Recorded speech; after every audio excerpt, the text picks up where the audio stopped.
Hello प्यारे student, मैं मुन्ना कुमार और आपका चैनल के स्टडी पे मैं फिर से उपस्थित हो गया हूँ। आज मैं केमिस्ट्री में क्वांटम नंबर पढ़ाने वाला हूँ। इससे पहले मैंने आयन पढ़ाया था। आयन के कुछ टॉपिक्स बाकी थे, तो मैं कुछ टॉपिक्स बाकी थे जो जरूरी का नहीं था, उसको मैं छोड़ दिया हूँ। लेकिन उसका पीडीएफ मैं व्हाट्सएप ग्रुप पे अपने डाल दूंगा। अगर जिसको भी पीडीएफ चाहिए मुझे अपने मेरे व्हाट्सएप नंबर पर मैसेज कर सकता है। अगर वो ग्रुप में नहीं है तो 700 400 88 26 पे मैसेज कर देगा। 88 26 पे मैसेज कर देगा, उसको मैं पीडीएफ अपना प्रोवाइड कर दूंगा। ठीक है, जिसको भी चाहिए मेरा नंबर है 700 400 88 26। इस पे वो मैसेज कर देगा। और पीडीएफ चाहिए तो हम उसको पीडीएफ सेंड कर देंगे आने का, क्योंकि जो चीजें ज्यादा जरूरी नहीं था इसलिए मैंने उसको नहीं डिस्कस किया। अब आइए मैं क्वांटम नंबर पढ़ता हूँ। इसे पढ़ने से पहले मैं सबसे हमेशा बोलता हूँ तीन चीजें कि अगर आप चैनल पे नए हैं तो चैनल को सब्सक्राइब करिए,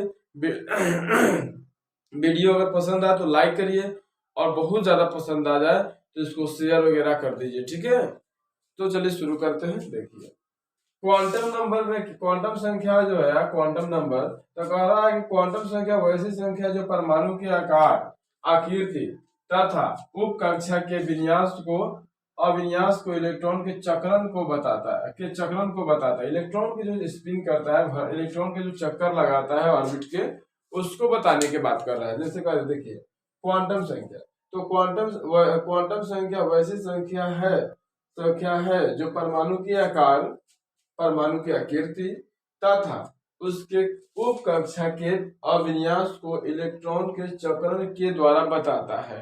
ठीक है, तो क्वांटम संख्या वैसी संख्या जो इलेक्ट्रॉन के पूर्ण परिचय देता है। ये भी दिमाग में रखना है, इलेक्ट्रॉन की पूर्ण परिचय देता है कौन? Quantum number. एक और इसका टर्म जोड़ लीजिए कि इलेक्ट्रॉन का पूर्ण परिचय देता है क्वांटम नंबर। यहां मैं लिख देता हूं, छोड़िए, ऐसे सुन के लिख लीजिए, क्वांटम नंबर इलेक्ट्रॉन के पूर्ण परिचय देता है, पूर्ण परिचय। और यहाँ पे एक डिफिनीशन भी है। क्वांटम संख्या वैसी संख्या जो परमाणु के आकार, आकृति तथा उप कक्षा के अविन्यास को इलेक्ट्रॉन के चक्रण को बताता है। ठीक है, अब type of quantum number. Quantum number कितने प्रकार के होते हैं? तो क्वांटम नंबर 4 प्रकार के होता है। देखिए आप, 4 प्रकार के। एक में प्रिंसिपल क्वांटम नंबर, पहला है प्रिंसिपल क्वांटम नंबर। ठीक है, प्रिंसिपल क्वांटम नंबर में है, इसका हिंदी होता है मुख्य क्वांटम संख्या। 2 में है एजीमुथल क्वांटम नंबर। ठीक है, दूसरा नंबर पे कौन है? Azimuthal quantum number. द्विघंसी क्वांटम संख्या, द्विघंसी क्वांटम संख्या यानी कि क्वांटम संख्या का दूसरा प्रकार है एजीमुथल क्वांटम नंबर, द्विघंसी क्वांटम नंबर। तीसरा में है मैग्नेटिक क्वांटम नंबर। तीसरा क्या है बाबू? मैग्नेटिक क्वांटम नंबर, यानी कि तीसरा कहता है कि हम कथी है? मैग्नेटिक क्वांटम नंबर है। चौथा में कथी कह रहा है बाबू? स्पिन क्वांटम नंबर, चक्रण। ये चक्कर, चौथा जो है स्पिन क्वांटम नंबर, ये इलेक्ट्रॉन के चक्कर को बताता है कि वो इलेक्ट्रॉन पर ऑर्बिट में कैसे चक्कर काटता है। तो इन सभी चीजों को मैं डिस्कस करूंगा एक एक करके। सबसे पहले मैं चक्कर से डिस्कस कर देता हूँ प्रिंसिपल क्वांटम नंबर, यानी कि प्रधान, ये जो प्रथम मुख्य क्वांटम नंबर है, इसको पहले चर्चा कर लीजिए। प्रिंसिपल क्वांटम नंबर है क्या? तो प्रधान क्वांटम संख्या वैसी क्वांटम संख्या है जो परमाणु के आकार, इलेक्ट्रॉन से नाभिक की दूरी, क्या क्या बताता है बाबू? परमाणु के आकार, मतलब वो कितना, उसका साइज क्या है। प्रथम क्वांटम नंबर जो प्रिंसिपल क्वांटम नंबर है वह बताता है परमाणु के आकार, पहले उसकी साइज क्या है। दूसरा, इलेक्ट्रॉन से उसकी नाभिक की दूरी क्या है। जैसे देखिए बाबू, इलेक्ट्रॉन से नाभिक की दूरी कहने का मतलब, जैसे देखिए मान लीजिए नाभिक है, ये नाभिक है, तो कोई इलेक्ट्रॉन क्या यहाँ तक की दूरी बताता है कौन? Principal quantum number. तो इलेक्ट्रॉन से नाभिक की दूरी, ये नाभिक है और ये इलेक्ट्रॉन के बीच की दूरी, यही बताता है प्रिंसिपल क्वांटम नंबर। तथा कक्षा में इलेक्ट्रॉन की ऊर्जा, इस कक्षा में इस इलेक्ट्रॉन का कितना ऊर्जा है ये बताता है बाबू। ऊर्जा का मतलब होता है कि इसके पास कितनी एनर्जी है इसमें चक्कर लगाते रहेगा। और जो इसमें अगर इसी कक्षा में चक्कर लगाते तो आप तो जानते हैं इसी कक्षा में लगा चक्कर बार बार लगाता तो स्थितिज ऊर्जा कहलाता है। बट अगर वह किसी आगे जाता है या अंदर या बाहर जाता है तब उसको हम कहेंगे कि ऊर्जा ले रहा है या दे रहा है। तो यह ऊर्जा को बताता है, कक्षा में कितना ऊर्जा उस इलेक्ट्रॉन के पास है ये बताता है। इसका प्रतिपादन निल्स बोर ने किया था, इसे इन द्वारा सूचित किया जाता है। इसका प्रतिपादन निल्स बोर ने किया था। तो आपने समझा बाबू, प्रिंसिपल क्वांटम नंबर आपने समझा कि क्या क्या बताता है। तो प्रधान क्वांटम संख्या वैसे क्वांटम संख्या है जो परमाणु के आकार बता दे, साइज क्या है उसका, इलेक्ट्रॉन से नाभिक की दूरी यानी कि बीच में आर बता दे, आर कितना दूर पर है, ठीक है। तथा कक्षा में ऊर्जा, इलेक्ट्रॉन की ऊर्जा, वो इलेक्ट्रॉन के पास कितना ऊर्जा है ये बताता है प्रिंसिपल क्वांटम नंबर। तब इसका प्रतिपादन निल्स बोर ने किया था और इसे एन द्वारा सूचित करते हैं। आशा करते हैं कि आपको समझ में आ रहा होगा, ठीक है। अभी आर बराबर देखिए बाबू, आर बराबर क्या है, तो एन स्क्वायर एच स्क्वायर बटा 4 pi square M square Z square E square. तो आर समानुपाती है एन के, तो ई बराबर 2 pi square M square Z square E square बटा एन स्क्वायर एच स्क्वायर, ये जो चीजें हैं ये बात, ठीक है। तो ई जो है ई इसका मतलब एन स्क्वायर है, समानुपात, सीधा समानुपाती है, ठीक है। तो जो चीजें हैं बाबू देख लिए आपने। आशा करते कि आपको प्रिंसिपल क्वांटम संख्या समझ में आया होगा। अब चलिए हम अज़ीमुथल क्वांटम संख्या, द्विगंशी क्वांटम संख्या शुरू करते हैं।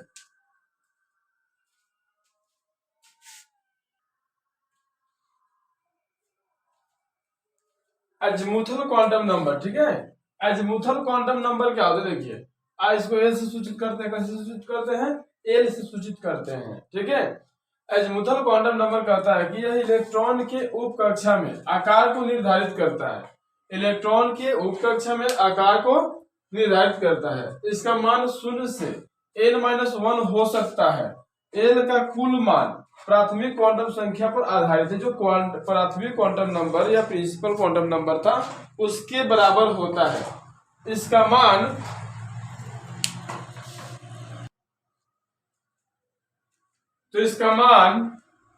क्या हो सकता है, 0, 1, 2, 3 वाली अज़ीमुथल क्वांटम संख्या एसपीडीएफ के उप कक्षा कहलाती है। जो इसका मान होता है बाबू, अब बाहु का जो जो अज़ीमुथल क्वांटम नंबर का मान होता है उसका जो यहाँ पे एसपीडीएफ जो ऑर्बिट्स का सबसेल है उसी में इलेक्ट्रॉन के भरने के क्रम को निर्धारित करता है कौन, अज़ीमुथल क्वांटम नंबर, ठीक है। अज़ीमुथल क्वांटम नंबर में क्या होता है, इलेक्ट्रॉन के भरने का सही क्रम को बताता है। जैसे हम आपको पढ़ाए थे, जैसे 1s 2s 2p 3s 3p ये बताए थे ना जी। यही हमारा जो क्रम है बढ़ते क्रम अज़ीमुथल क्वांटम संख्या होता है, अज़ीमुथल क्वांटम नंबर कहलाता है। ये इलेक्ट्रॉन के सही क्रम को भरने के सही क्रम को दर्शाता है। और यह एक जर्मन शब्द होता है अब बाहु, जर्मन शब्द अब बाहु होता है जो ये कहता है कि बताता है कि इलेक्ट्रॉन कक्षा में एक एक करके भरता है, ठीक है। पहले ऐसे देखिए, मान लीजिए कोई कक्षा है इलेक्ट्रॉन का, ठीक है, पहले एक एक करके भरता है, ठीक है, पहले एक एक करके भरता है, फिर जोड़ा लगाना शुरू करता है, ठीक है, फिर जोड़ा लगाना शुरू करता है। तो पहले एक एक करके भरता है। अज़ीमुथल क्वांटम नंबर ने यही बताया कि कक्षा को बढ़ते क्रम में सजाना है, कक्षा को बढ़ते क्रम में सजाना है, इलेक्ट्रॉन के सही क्रम भरने के क्रम को बताता है तथा 1s 2s 2ps जो एसपीडीएफ जो है यही हमारा जो सबसेल्स है यही अज़ीमुथल क्वांटम नंबर के अंतर्गत आता है, ठीक है। अब आइए principal quantum magnetic quantum number देखते हैं। तो देखिए मैग्नेटिक क्वांटम नंबर में क्या होता है कि magnetic quantum number quantum number की तीसरा नंबर है ये, ठीक है, तीसरा नंबर है। तो देखिए चुंबकीय क्वांटम संख्या वैसे संख्या जो उप कक्षा के आकृति के अनुसार अक्ष पर अविन्यास को बताता है। उप कक्षा के आकृति के अनुसार उसके अक्ष पर अविन्यास को बताता है। इसे लैंडे ने प्रतिपादन किया था। इसे किसने प्रतिपादन किया था? लैंडे ने। इसे एम या एमएल द्वारा सूचित किया जाता है। इसके मानों पर संख्या द्विगंशी क्वांटम संख्या के आधार पर निर्भर करता है। जैसे द्विगंशी क्वांटम संख्या इलेक्ट्रॉन पे भरता है, उसी के क्रम पे, इलेक्ट्रॉन के भरने के क्रम पे ही इसके मान निर्भर करते हैं। अब किस कक्षा में भरता है, किस कक्षा में नहीं भरता है, उसके हिसाब से उसके मान को लैंडे ने प्रतिपादन किया था। तो इसका विस्तार, इसके मान का विस्तार -L से +L तक होता है। अर्थात जो नंबर माइनस में जाएगा वही उतना ही नंबर प्लस में भी रहेगा। ठीक है, यानी कि एक जो आप जितना इमेजिनरी नंबर होगा उतना ही रियल नंबर में हम काउंट करेंगे। ठीक है, तो जैसे देखिए इसके वैल्यू क्या होता है, एस ऑर्बिटल्स हो गया, वैल्यू हो गया, टोटल नंबर ऑफ वैल्यू हो गया। इसको टोटल नंबर n+1 वाला सूत्र पे हम निकालते हैं। 2n+1 का एक सूत्र है। तो s का वैल्यू क्या है? 0। तो 2 गुने 1, 0 + 1, तो यहाँ पे 1 आ जाएगा। p का वैल्यू होता है 1, तो 2 गुने, टोटल वैल्यू इसमें 3 आएंगे, तो 2 गुने 1 गुने +1, तो टोटल वैल्यू 3 हो गया। और 0 का वैल्यू क्या होता है? 1 होता है। 0 का वैल्यू क्या होता है? 1 ही होता है। ठीक है, और यहाँ पे डी का मान 2 होता है, तो 2 दूना 4 हो गए, 5 हो गए, यानी कि आप इसमें अब डी आपको 5 बक्से बनाने होंगे। 1 2 3 4, 1 2 3 4 5 बक्से होंगे। 0 1 2 माइनस, और ये 1 2 ऐसे हो जाएंगे। ठीक है, और इसके एफ के नंबर 3 होते हैं, तो 3 दूना 6 1 7, यानी कि इसके बक्सा नंबर, इसमें बक्सा 7 होंगे। ठीक है, 7 बक्सा होंगे इलेक्ट्रॉन भरने का। 1 2 3 4 5, और एक और इधर बढ़ा देते हैं, 6 हो जाएगा, हम इधर बढ़ा देंगे 7 हो जाएगा। ठीक है, तो ये यहाँ सेंटर पर होंगे 1 2, और इधर 3, 1 2 3 ऐसे हो जाएंगे। ठीक है, तो इसमें क्रम जो इलेक्ट्रॉन के जो भरने का क्रम को दर्शा रहा है, ये इसमें कितना तो जैसे देखिए अब ये अब -L हो गया, इधर का L माइनस कर देंगे, और इतना ही इधर है तो ये +L हो गया। जैसे इधर इतना ही -L है तो इतना ही इधर +L है कि नहीं है? तो इलेक्ट्रॉन को क्रम को इसमें मैग्नेटिक क्वांटम संख्या इलेक्ट्रॉन के भरने के चक्रण को दर्शाता है कि वो कैसे भरेगा। ठीक है, और वह L से -L तक इलेक्ट्रॉन को भरता है, और उसके भरने के क्रम को ही चक्रण को दर्शाता है। और ये जो क्रम जो होता है एजीमुथल क्वांटम नंबर पर आधारित होता है ये भी। ठीक है, तो एजीमुथल क्वांटम क्या करता है कि इलेक्ट्रॉन के एक एक करके भरने के तरीका को बतलाता है। तो वह इसके एक एक करके तो भरेगा, लेकिन इसके मान को भी ये बताएगा, और इलेक्ट्रॉन किस कक्षा में निगेटिव में भर रहा है कि पॉजिटिव में भी, ये भी आपको बताएगा। ठीक है, तो इसके मान -L से +L तक होता है। ठीक है, याद रखिएगा इसको। अब देखिए स्पिन क्वांटम संख्या क्या है। अब सबसे पहले जानिए कि स्पिन क्वांटम संख्या होता क्या है। तो ये भी एक प्रकार के इलेक्ट्रॉन के चक्रण को बताता है। ठीक है, तो चक्रण क्वांटम संख्या वैसा क्वांटम संख्या है जो इलेक्ट्रॉन के चक्कर को बताता है। अब समझा रहा है, पहले ही कह रहा है इलेक्ट्रॉन चक्रण क्वांटम संख्या वैसी क्वांटम संख्या है जो इलेक्ट्रॉन के चक्कर को बताता है। इसे S या MS द्वारा सूचित किया जाता है। इसे S या MS द्वारा सूचित किया जाता है। इसका प्रतिपादन गॉड स्मिथ ने किया था। देखिए बात, सबसे पहले मेन बात जानिए कि कह रहा है स्पिन क्वांटम संख्या क्या होता है। तो स्पिन क्वांटम संख्या ऑब्जेक्टिव में जब रहेगा तो मारिएगा। एक्चुअली सब ऐसे सवाल भी रहते हैं। अब देखिए स्पिन क्वांटम संख्या क्या होता है। तो स्पिन क्वांटम संख्या इलेक्ट्रॉन के चक्रण को बताता है। तो चक्रण क्वांटम संख्या वैसे क्वांटम संख्या है जो इलेक्ट्रॉन के चक्कर को बताता है। इसे गॉड स्मिथ द्वारा प्रतिपादित किया गया था, और गॉड स्मिथ ने यह भी बताया। देखिए यहाँ पर देखिए, अब इलेक्ट्रॉन का चक्कर दो प्रकार से होता है। एक होता है घड़ी के सुई के दिशा में,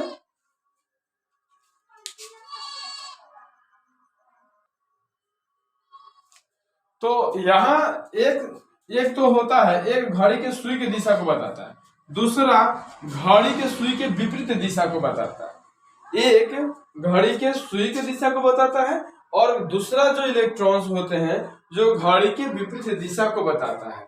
ठीक है, दिशा को बताता है। इसी स्पिन क्वांटम संख्या का मान होता है, और अतः यही क्या होता है, स्पिन क्वांटम संख्या के मान होता है। और मान जो होता है इसका 1/2 प्लस आई वो होता है 1 माइनस 1/2 माइनस, यानी कि घड़ी के सुई के दिशा जो उससे जो इलेक्ट्रॉन जो भरते हैं उसका क्या मान होता है, वो 1/+1/2 और एक होता है -1/2। अब सुनिए प्लस 1/2 किसका होता है, तो देखिए अगर इलेक्ट्रॉन ऐसे भर रहा है तो इसका +1/2 मान होगा, ये घड़ी के दिशा में हुआ। ठीक है, अगर इलेक्ट्रॉन कक्षा में ऐसे भर रहा है तो ये घड़ी के विपरीत दिशा में हुआ और इसका मान -1/2 हो जाएगा। बात समझ में आ रहा है? ये 1/2 कैसे होगा, ये आधा एक प्लस में वो ऊपर भरे रहेगा तो, और ये नीचे भरे अगर झुमका रहेगा नीचे भरे गिरा रहेगा तो इसका मान होता है -1/2। और ये क्या होता है, -1/2 क्या बताता है, घड़ी के विपरीत दिशा को बताता है ये। ठीक है, घड़ी के विपरीत दिशा को बताता है और एक घड़ी के दिशा को बताता है। ठीक है, तो स्पिन क्वांटम संख्या ऐसे होते हैं। अब मैं आपको थोड़ा सा डिटेल्स में दे दूं कि ये जो इलेक्ट्रॉन्स होते कैसे हैं और इसका भरते कैसे। ठीक है, चलिए देते हैं डिटेल्स।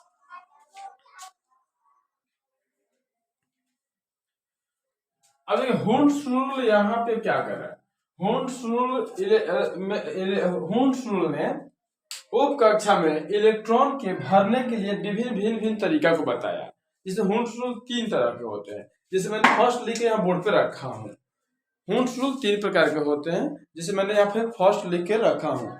तो हुंड्स रूल क्या कहता है, पहला हुंड्स रूल क्या कहता है, आधा भरा कक्षा, आधा भरा या पूरा भरा उप कक्षा, आधा भरा या पूरा भरा उप कक्षा आंशिक भरे उप कक्षा से ज्यादा अस्थायी होता है। अब आंशिक क्या होता है इसको समझिए। आंशिक मतलब होता है कि वो पूरा भरा नहीं है, कुछ खाली है। जैसे देखिए बाबू, अगर हम एस में कितना इलेक्ट्रॉन रख सकते हैं, 2, तो इसका आधा एक हुआ, एक हुआ, आधा आधा। ठीक है, लेकिन पी में 6 होता है तो इसका 3 करके आधा हुआ 1, यही ना इसका आधा हुआ। अब इसमें जैसे अब इसके आंशिक क्या हो गए, आंशिक अगर हम बात कर ले, आंशिक क्या हो गए, तो आंशिक जैसे 2p हो गया, ये पूरा आधा भी नहीं है। जैसे 2p4 हो गया, 2p4 हो गया, 2p5 हो गया, ये आंशिक है। 2p1 भी हो गया, ये भी आंशिक है। लेकिन अगर हम 2p3 कहें तो ये तो आधा है, तो ये अस्थायी हो जाएगा इस सब की अपेक्षा, ये अस्थायी कहलाएगा ये सब की अपेक्षा। ठीक है, तो यही आधा भारा या पूरा भारा कक्षा उप कक्षा आंशिक भरे कक्षाओं से ज्यादा अस्थायी होता है। तो जैसे आप अगर कोई 2p3 कर रहा है चाहे 2p6 कर रहा है, तो ये दोनों भरा हुआ है, ये दोनों इन सब की अपेक्षा इन सब की अपेक्षा ये दोनों अस्थायी हो गया, इसको अस्थायी माना जाएगा। क्यों, इसलिए यहाँ पे ये दोनों को अस्थायी इसलिए माना जाता है क्योंकि ये लोग कभी भी अपने इलेक्ट्रॉन को इधर उधर कर सकते हैं, लेकिन ये पूरे के पूर्ण रूप से दिखता है। ठीक है, इसलिए अस्थायी माना जाता है इसको। ठीक है, तो आधा भरा कक्षा या अब इसमें देखिए, अब कुछ लोग कह रहा है कि सर इसमें भी तो आंशिक होना चाहिए, तो नहीं, इसमें आंशिक नहीं होता है, इसमें आंशिक नहीं होता है बाबू, इसमें आंशिक नहीं होता है। ठीक है, क्यों, क्योंकि इसका जस्ट आधा ही 1-2 है तो इसका आधा एक कर देगा, तो उसका आंशिक क्या करने के लिए है। लेकिन हाँ, पी का आंशिक होता है 3, 6, सॉरी 2, 4, 5, 1, ये सब आंशिक कहलाता है। 7 के भी आंशिक होते हैं बाबू, जैसे 10 में जैसे डी में 10 भरते हैं तो डी के 5 आधा हो गए। ठीक है, उसका आंशिक हो जाएगा। इस तरह से आपने देखा हुंड्स रूल को, हुंड्स रूल फर्स्ट है और यही जानिए इसी से इलेक्ट्रॉनिक विन्यास बनाया जाता है। जैसे आपने क्रोमियम के बनाया होगा CR24 क्रोमियम को बनाया होगा, तो क्रोमियम का कैसे बनाए थे, इसी के आधार पर बनाया जाता है। जैसे आपने बनाया होगा पहली बार तो क्रोमियम तो आपका गलत हो गया होगा, जैसे मैं आपको दिखा देता हूँ। यहाँ पे CR24 बनाया होगा तो बनाएगा 1s2 2s2 2s2 2p6 3s2 3p6 4s2 और कितना, यहाँ तक तो 20 हो गया और 3d4, तो ये गलत हो गया होगा। क्या है, ये आंशिक रूप से भरा है, इसका आधा करेंगे इसका भी आधा हो जाएगा, आधा ही भर जाएगा आधा ही भर जाएगा, तो ये क्या हो जाएगा, अस्थायी रूप से हो जाएगा। देख लीजिए CR24, तो 1s2 2s2 2p6 3s2 3p6, अब 4s1 हो जाएगा और 3d क्या हो जाएगा, 3d5 हो जाएगा। अब ये भी अपना मतलब डी में क्या भरता है, 10 गो, तो आधा इसका कितना हो गया, 5 हो गया कि नहीं भर गया, तो आधा भर गया, ये भी अस्थायी हो गया। इसका एक तो आधा होता ही है, ये भी भर गया। तो यही कह रहा है कि इसके अपेक्षा ये आंशिक रूप से भरा हुआ था, ये आंशिक रूप से भरा हुआ था, आंशिक रूप से।